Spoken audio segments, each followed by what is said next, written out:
नमस्कार, ABC news से खास प्रोग्राम जानकारी जरूरी है में आप सभी का स्वागत है और मैं हूं आपके साथ अवनीश पांडे। आज हम बात करेंगे ऑनलाइन बैंकिंग फ्रॉड के बारे में। देश में बैंकिंग फ्रॉड अब आम बात हो गई है और शायद इसीलिए अब इस पर कोई ज्यादा बात या चर्चा भी नहीं करता है। लेकिन बैंकिंग फ्रॉड की समस्या कितनी बड़ी है, इसका अंदाजा इसी बात से लगा सकते हैं कि साल 2020 से 21 में 83,000 से ज्यादा बैंकिंग फ्रॉड हुए, जिसमें से 1.38 लाख करोड़ रुपए की ठगी हुई थी। हैरान करने वाली बात यह है कि इसमें से 1,000 करोड़ रुपए की ही रिकवरी हो चुकी है, यानी जितनी ठगी हुई उसका 1% भी वापस नहीं आ सका। साल 2022 से 2023 में कुल 13,530 बैंकिंग फ्रॉड के मामले सामने आए हैं। रिजर्व बैंक ने यह आंकड़ा जारी किए। ध्यान देने वाली बात यह है कि कुल फ्रॉड के मामलों में बढ़त दर्ज की गई है। इस साल कुल धोखाधड़ी के जरिए लूटी गई राशि 30,252 करोड़ रुपए है। वहीं वित्त वर्ष 2021 से 22 में कुल बैंकिंग फ्रॉड के मामलों की संख्या 9,090 थी, जिसके जरिए कुल 59,819 करोड़ रुपए की धोखाधड़ी की गई थी। ऐसे में फ्रॉड के मामले में भले ही इजाफा हुआ है, लेकिन राशि आधी हो गई है। भारत में बैंक धोखाधड़ी एक दुर्भाग्यपूर्ण वास्तविकता बन गई है, जिसने देश की बैंकिंग प्रणाली पर जनता के भरोसे की नींव को हिला दिया है। भारत में बैंक धोखाधड़ी गतिविधियों के परिणाम स्वरूप न केवल बड़े पैमाने पर वित्तीय नुकसान होता है, बल्कि इसमें शामिल संस्थानों की प्रतिष्ठा भी धूमिल हो जाती है। और ऐसी घटनाओं को नियंत्रित करने के लिए सरकार और भारतीय रिजर्व बैंक आरबीआई द्वारा उठाए गए कदमों पर आज चर्चा करेंगे।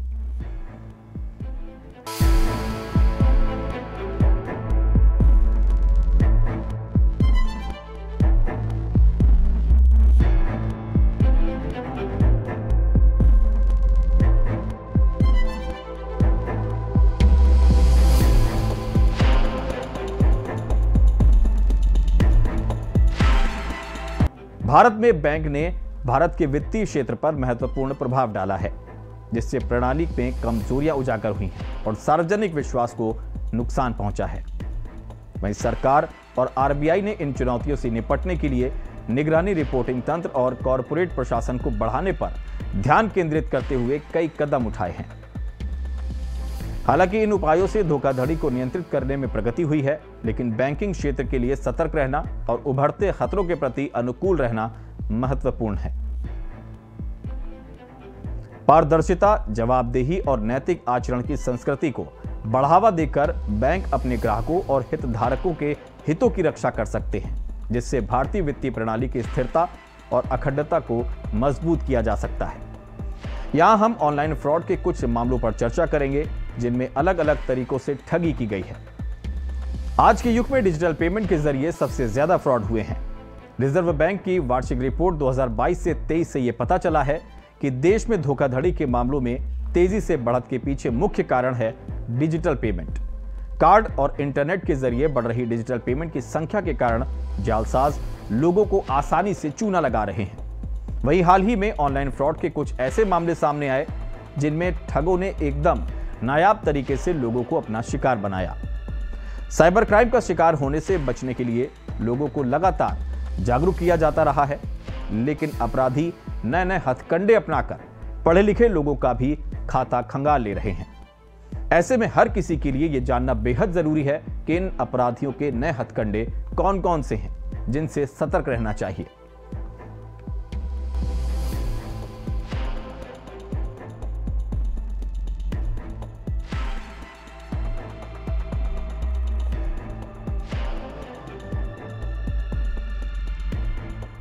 क्या है स्काइप कॉल द्वारा ठगी करना?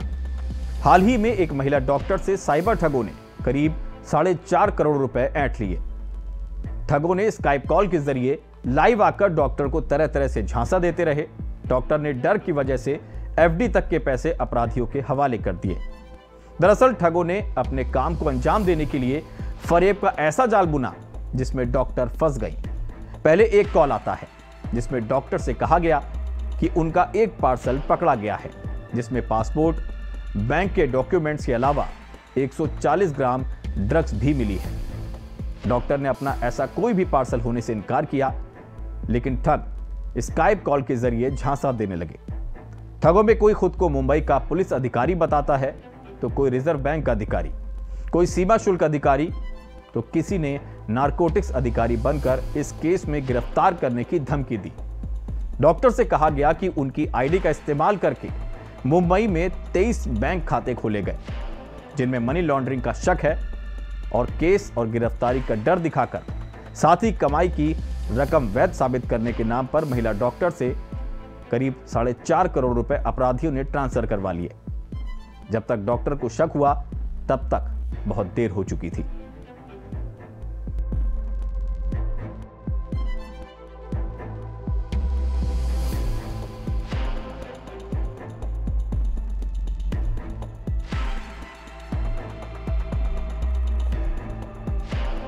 फर्जी पार्सल खालिस्तान कनेक्शन का डर। चंद दिनों पहले नोएडा से भी साइबर फ्रॉड का एक अजीबोगरीब मामला सामने आया। इस बार ठग ने खालिस्तान से जुड़ा पार्सल सीज होने के नाम पर पैसे ट्रांसफर करवा लिए। रिपोर्ट के मुताबिक नोएडा में रहने वाले एक शख्स के पास फोन कॉल आता है। ठग ने कहा कि वो मुंबई के साइबर सेल से बोल रहा है। एक पार्सल पकड़ा गया है जिसमें उसकी आईडी का इस्तेमाल हुआ है। पार्सल में पासपोर्ट, कुछ एटीएम कार्ड्स और सिम है। वहीं ठग ने झूठी कहानी गढ़ते हुए कहा कि पार्सल खालिस्तान से जुड़ा हुआ है, जिसे कनाडा के एक शख्स ने उनकी आईडी का इस्तेमाल करते हुए बुक किया है। जब पीड़ित ने कहा कि इस तरह के किसी भी पार्सल से उसका कोई लेना देना नहीं है, तो ठग ने उसे जेल भिजवाने की धमकी दी। इतना ही नहीं, मदद करने के नाम पर एक फर्जी सरकारी वकील का नंबर भी दिया और इसी तरह जाल में फंसाकर करीब 2.5 लाख रुपए ट्रांसफर करवा लिए। बाद में पीड़ित ने थाने पहुंचकर शिकायत दर्ज करवाई। मैं अजय प्रकाश श्रीवास्तव, रिटायर्ड पुलिस अधिकारी हूं। आज हम लोग बात करेंगे बैंक फ्रॉड्स की। जैसा कि बड़े दुर्भाग्य की बात है कि आज के पढ़े लिखे बच्चे इस तरह के फ्रॉड में काफ़ी इन्वॉल्व हो रहे हैं, जबकि उनका भविष्य एक भी फ्रॉड करने के बाद जब वो पकड़े जाते हैं, पूरा जीवन उनका खराब हो जाता है। वो किसी नौकरी के लायक नहीं रह जाते हैं, किंतु थोड़े से पैसों की लालच के लिए ऐसे फ्रॉड किया करते हैं। अभी हम लोग यदि देखें, आज के युग में जिस तरह से टेक्नोलॉजी चेंज होती जा रही है, उससे डिजिटल पेमेंट्स का काफ़ी चलन बढ़ता चला जा रहा है, जिससे फ्रॉड के चांसेस भी ज़्यादा होते चले जा रहे हैं। अभी हम लोग बात करेंगे इन फ्रॉड्स के विभिन्न तरीक़ों पे। अभी हाल में ही एक ऐसी घटना घटित हुई एक महिला डॉक्टर के साथ एक स्काइप कॉल आया है और कॉल पे उसने बताया कि आपका एक पार्सल पकड़ा गया है, जिसमें आपकी आईडी से ये पार्सल किया गया। इसमें ड्रग्स हैं और पासपोर्ट आदि अन्य सामान हैं, जो कि आरोप की श्रेणी में आते हैं। यदि आपने ये किया है और हम आपको इसको लेकर गिरफ्तार करेंगे। बोलने वाला व्यक्ति अपने आप को एक आयकर अधिकारी बताता है। इसी प्रकार से विभिन्न लोगों ने बातचीत की और एक महिला डॉक्टर के साथ लगभग 4.5 करोड़ रुपए की ठगी कर ली। जब तक वो समझ पाती कि ये ठगी है, हमारे द्वारा किसी फेक कॉल के द्वारा हो रही है, तब तक काफ़ी देर हो चुकी थी और उसके 4.5 करोड़ रुपए उसकी गाड़ी कमाई के जा चुके थे। इसी तरह कई घटनाएं हुआ करती हैं। अभी एक नोएडा की भी घटना सामने आई है, जिसमें कॉल करके कहा गया कि आपका एक पार्सल है जिसका कनेक्शन खालिस्तान से है और आपने ये आपकी आईडी से आपने ये पार्सल भेजा है, आपको हम गिरफ्तार करने आ रहे हैं। इसकी धमकी देने के बाद उस व्यक्ति ने एक वकील के नाम से एक नंबर सेंड किया कि इस पर आप पेमेंट इसका कर दें, आपको वकील बचा पाएगा तो बचा लेगा, यदि आपने नहीं किया है। इस बात पर लगभग 2.5 लाख रुपए उस वकील तथा कथित वकील को व्यक्ति ने ट्रांसफ़र किए।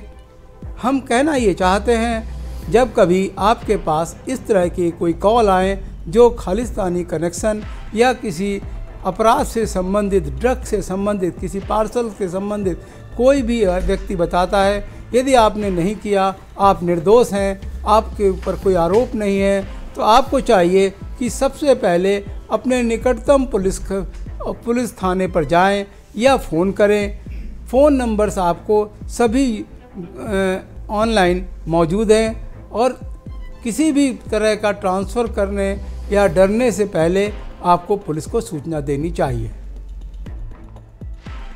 YouTube पर लाइक के बहाने ठगी करना। आज के दौर में शायद ही कोई सोशल मीडिया पर एक्टिव ना हो। ऐसे में साइबर ठग भी सोशल मीडिया की आड़ लेकर लोगों के बैंक अकाउंट खंगाल रहे हैं। हाल ही में एक सॉफ्टवेयर इंजीनियर ऐसे ही अपराधियों के जाल में फंसकर करीब 40 लाख रुपए गंवा बैठा। देश में इस तरह के कई मामले सामने आ चुके हैं। पुलिस ने कुछ दिनों पहले ही राजस्थान के एक गिरोह का भंडाफोड़ करते हुए 4 अपराधियों को गिरफ्तार किया था। साइबर फ्रॉड का यह तरीका ही कुछ ऐसा है कि कोई भी आसानी से शिकार बन सकता है। दरअसल ठग सबसे पहले व्हाट्सएप ऐप पर पार्ट टाइम जॉब का ऑफर देते हैं। कहा जाता है कि हर दिन 5 मिनट से लेकर 1 घंटे तक काम कीजिए, आप इससे 1000 रुपए से लेकर 20,000 रुपए तक कमा सकते हैं। काम भी एकदम आसान, YouTube के वीडियो लाइक करना, शेयर करना और सब्सक्राइबर बढ़ाना।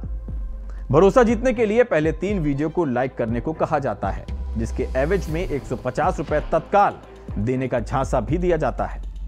इस रकम के भुगतान के बहाने बैंक अकाउंट डिटेल मांगा जाता है और अक्सर लोग इसी पॉइंट पर आकर अपनी गोपनीय जानकारी भी साझा कर देते हैं। बस इधर आपकी डिटेल शेयर हुई और आपका खाता साफ। पर लाइक बढ़ाने के नाम पर भी ठगी हो रही है। ऐसा कोई ही व्यक्ति होगा जो सोशल मीडिया पे एक्टिव ना हो। आज लाइक करने के लिए 50 रुपए देने की बात कहकर आदमी आपको सोशल मीडिया पर एक्टिव करता है और जब आप लाइक करते हैं तो एक आध बार 50 रुपये या 100 रुपये आपके बैंक में ट्रांसफ़र करने के नाम पे बैंक डिटेल आपसे मांगते हैं। इसके लिए यदि कोई भी ऐसी कॉल आती है तो अपना बैंक डिटेल देने से पहले उसको वेरीफाई करें, उसके बाद ही कोई आगे कार्रवाई करें। आपका कंप्यूटर ब्लॉक हो गया है। साइबर फ्रॉड करने वाले नई नई टेक्नोलॉजी आजमाते रहते हैं। इनमें से एक तरीका तो ऐसा है जिसमें कोई भी आसानी से फंस जाए। जालसाज किसी के कंप्यूटर या लैपटॉप पर एक पॉपअप चला देते हैं, जिसका मैसेज पढ़कर किसी के भी होश उड़ सकते हैं। पिछले साल ऐसे कई मामले सामने आ चुके हैं। सर्फिंग के दौरान किसी के कंप्यूटर या लैपटॉप पर अचानक एक पॉपअप उभरता है, जिसमें लिखा होता है कि आपका कंप्यूटर ब्लॉक हो गया है। इसमें बताया जाता है चूंकि आपने गैरकानूनी तरीके से पॉर्न साइट देखी है, इसीलिए आपके खिलाफ कानून और न्याय मंत्रालय ने केस दर्ज कर लिया है। पॉपअप में भारत सरकार के कुछ प्रतीकों का भी इस्तेमाल किया जाता है, जिससे सब कुछ असली मालूम पड़े। केस का बाकायदा डिक्री नंबर भी बताया जाता है। साथ ही चेतावनी भी दी जाती है कि अगर आपने इस कंप्यूटर का ब्राउजर को खुद से अनब्लॉक करने की कोशिश भी की तो पुलिस आपको ढूंढकर गिरफ्तार कर लेगी। इस केस से तत्काल छूटने के लिए कुछ घंटे के भीतर ही करीब 30,000 रुपए का भुगतान करने को कहा जाता है। तुरंत भुगतान करने के लिए कार्ड नंबर, IFSC और CVV का स्पेस भी दिया रहता है। वहीं केस से पिंड छुड़ाने के चक्कर में कई लोग आसानी से ठगों को पैसे ट्रांसफर कर देते हैं। अगर आपके साथ कभी ऐसा हो तो समझ लीजिए कि यह साइबर ठगों की करतूत है। आज जैसा कि आप जानते हैं कि नाना प्रकार से सोशल मीडिया के माध्यम पर आपके साथ ठगी की जा रही है। अभी हाल में ही एक ऐसा मामला सामने आया कि एक महिला की फ़ोटो लगाकर एक व्हाट्सएप आया आपके पास, जिस पे उसने हाय लिखा। यदि आपने कोई जवाब दिया उसका या उसको खोला, उसके बाद वो आपको व्हाट्सएप कॉल, वीडियो कॉल करेगी और वीडियो कॉल से आपने जैसे ही वीडियो कॉल आप उठाते हैं उसकी साइड में पॉर्न फिल्म स्टार्ट हो जाती हैं। यदि आपने उस कॉल को काट दिया फिर भी आपका चेहरा आ जाता है और जिसको एडिट करके उसके साथ पॉर्न फिल्म चलाकर आपके पास वो व्हाट्सएप भेजते हैं और पैसे की डिमांड करते हैं। और पैसा न देने पर आपका सोशल मीडिया पे चलाने की धमकी दी जाती है, जिससे कि आदमी परेशान होता है और परेशान होकर पैसे देने को मजबूर हो जाता है। AI के जरिए धोखाधड़ी। आर्टिफिशियल इंटेलिजेंस AI के इस्तेमाल को लेकर दुनिया भर में बहस छिड़ी हुई है। इससे गलत इस्तेमाल की खबरें भी आती रहती हैं। हाल ही में चीन से एक ऐसा मामला सामने आया है जिसमें एआई पर आधारित डीप फेक टेक्निक के जरिए बड़ी रकम उगा ली गई। दरअसल डीप फेक टेक्नोलॉजी के जरिए किसी की फोटो या वीडियो में उसके चेहरे को किसी दूसरे के चेहरे से बदल दिया जाता है। इसमें एआई का इस्तेमाल करके फेक फोटो या वीडियो बना दिए जाते हैं जो देखने में असली जैसे लगते हैं। ये एक फेक टेक्नोलॉजी है जिसकी मदद से किसी दूसरे की फोटो या वीडियो पर किसी सेलिब्रिटी वीडियो के फेस के साथ फेस स्वैप कर दिया जाता है। ये दिखने में हूबहू असली फोटो और वीडियो की तरह ही नजर आता है। ये टेक्नोलॉजी जनरेटिव एडवर्सियल नेटवर्क का यूज करती है जिससे फेक वीडियो और इमेज बनाए जाते हैं। हाल की ही बात करें तो बॉलीवुड एक्ट्रेस रश्मिका मंदाना का डीप फेक वीडियो काफी वायरल हुआ था। इसके अलावा चीन में साइबर ठग ने इस टेक्निक का इस्तेमाल किया। पीड़ित व्यक्ति के पास उसके दोस्त के नाम से वीडियो कॉल आया। ठग ने उसके दोस्त जैसा हूबहू चेहरा बनाकर वीडियो कॉल पर बात करके पैसे मांगे। अपने दोस्त का यकीन हो जाने पर उस व्यक्ति ने 4.3 मिलियन युआन यानी करीब 5 करोड़ से भी ज्यादा रुपए ट्रांसफर कर दिए। साइबर फ्रॉड के कुछ प्रचलित तरीके भी ऐसे हैं जिसमें से साइबर फ्रॉड के प्रचलित तरीकों से लोगों के खाते खंगालने का काम चल रहा है। इनमें बैंक की ई-केवाईसी के नाम पर, ऑनलाइन जॉब या लोन दिलवाने के नाम पर अकाउंट डिटेल और ओटीपी पूछा जाना भी शामिल है। एक समय टीवी शो केबीसी में लॉटरी लगने का झांसा देकर पैसे ऐंठने का दौर चला था। हाल के ही दिनों में बिहार में मैट्रिकुलेशन की कॉपी में नंबर बढ़वाने का झांसा देकर पैसे ट्रांसफर करवाने की रिपोर्ट आई है। तो चलिए अब जान लेते हैं कि साइबर फ्रॉड से बचा कैसे जा सकता है। मैं नवयुवकों को, अपनी माताओं बहनों को, बच्चों को एक संदेश देना चाहता हूं कि आज डिजिटल पेमेंट के ज़माने में हमको कंधे से कंधा मिलाकर आगे बढ़ना है, किंतु इसके साथ ही साथ हमें सावधानियां भी बरतनी चाहिए। हमको अपने किसी भी बैंक डिटेल को सोशल मीडिया के थ्रू ट्रांसफ़र नहीं करना है। आपको सोशल मीडिया पर, फेसबुक पर अपनी पर्सनल फ़ोटोज़ को या अपनी पारिवारिक फ़ोटोज़ को शेयर करने से बचना चाहिए, क्योंकि फ्रॉड करने वाले लोग आपकी फ़ोटो वहाँ से लेकर आप उसमें एडिट कर आपको परेशान कर सकते हैं। तो आपको बता दें कि बस जानकारी ही बचाव है। हर एक बैंक और एटीएम के आगे मोटे मोटे अक्षरों में लिखा होता है कि अपने खाते से जुड़ी कोई भी गोपनीय जानकारी या पासवर्ड या ओटीपी वगैरह किसी से भी शेयर ना करें। इसके बावजूद भी लोग ठगों के झांसे में आ जाते हैं। ये अलग बात है कि साइबर अपराधी नए नए तरीकों से लोगों को अपने चंगुल में फंसाते रहते हैं। वहीं ऊपर के 2 मामलों में ठगों ने पार्सल में आपत्तिजनक सामग्री होने की बात कहकर डराया। ऐसा कोई भी कॉल आने पर उस पर यकीन करने की जगह स्थानीय पुलिस को जल्द से जल्द मामले की जानकारी देनी चाहिए। अपने आधार के बायोमेट्रिक डेटा को लॉक रखना एक बेहतर उपाय है। जब तक जरूरी ना हो इसे अनलॉक ना करें। और जरा सोचिए कि एक वीडियो को लाइक करने के बदले 150 रुपए कौन बांटता चलता है। इस तरह के लालच में आना मुसीबत को दावत देने जैसा ही है। जहां तक एआई का सवाल है, इस पर हर किसी को अपने आंख कान खुले रखने की जरूरत है। सोशल मीडिया पर पर्सनल फोटो, वीडियो अपलोड करने से बचें। अपनी प्रोफाइल को प्राइवेट रखें। सोशल मीडिया पर कभी भी पर्सनल जानकारी शेयर ना करें। डिजिटल और ऑनलाइन बैंकिंग के दौर में आए दिन ऑनलाइन फ्रॉड के मामले सामने आते रहते हैं। हर दिन कोई नागरिक धोखाधड़ी का शिकार हो जाता है। एक जरा सी गलती या लापरवाही के चलते बैंक खाते में जमा लाखों रुपए चंद सेकंड में साफ हो जाते हैं। वहीं पूरी दुनिया में ऑनलाइन बैंकिंग फ्रॉड एक बड़ी समस्या बन गई है और ऐसे में बेहद सावधानी बरतने की जरूरत है। अगर आप भी डिजिटल बैंकिंग सर्विस का इस्तेमाल करते हैं तो इसके टेक्निक पहलुओं के बारे में भी समझ रखना बेहद जरूरी है ताकि ऑनलाइन ट्रांजैक्शन सावधानी से किए जा सके। साइबर अपराधियों से बचने के लिए आप निम्न तरीकों का भी इस्तेमाल कर सकते हैं, जिनमें से कुछ पॉइंट्स ऐसे हैं। आज डिजिटल युग आ गया है और हम लोग अधिकांश अपने ट्रांजिशंस डिजिटल ही करते हैं। डिजिटल पेमेंट के साथ इनके फ्रॉड भी बढ़ते जा रहे हैं। इससे बचने के लिए हमको बहुत ही सावधानी रखने की आवश्यकता है। देखा गया है कि लगभग 95% जो डिजिटल फ्रॉड्स हो रहे हैं वो ह्यूमन एरर, अपनी गलती के कारण ही हो रहे हैं। हमें बार बार ATMs के पास लिखा होता है सावधान रहें, अपना पिन और अपनी पर्सनल डिटेल्स किसी से शेयर ना करें, किंतु भावावेश में आकर हम इसको कर देते हैं। इस पर हमें ध्यान रखना चाहिए। डिजिटल पेमेंट्स करने से पहले किस व्यक्ति को किया जा रहा है उसके बारे में जान लें। यदि अनजान व्यक्ति है तो उसके साथ कभी भी ऐसा ट्रांजिशन ना किया जाए।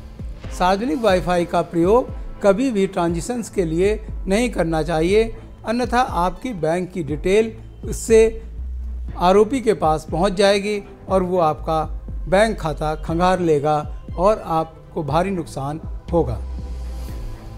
पासवर्ड बनाते समय सावधानी बरतें। डिजिटल बैंकिंग सर्विस का लाभ उठाने के लिए मोबाइल या कंप्यूटर पर ऑनलाइन अपने अकाउंट पर लॉगिन करना होता है और इसके लिए एक पासवर्ड की जरूरत होती है। हमेशा पासवर्ड बनाते समय एक बात का जरूर ध्यान रखें कि आपका पासवर्ड बेहद मजबूत हो ताकि कोई भी आसानी से इसका पता नहीं लगा सके। जिसमें जन्म तारीख, अपना नाम और मोबाइल नंबर का इस्तेमाल कभी नहीं करना चाहिए, क्योंकि ऐसे पासवर्ड के बारे में आसानी से पता लगाया जा सकता है। अनजान लिंक पर भूल से भी ना करें क्लिक।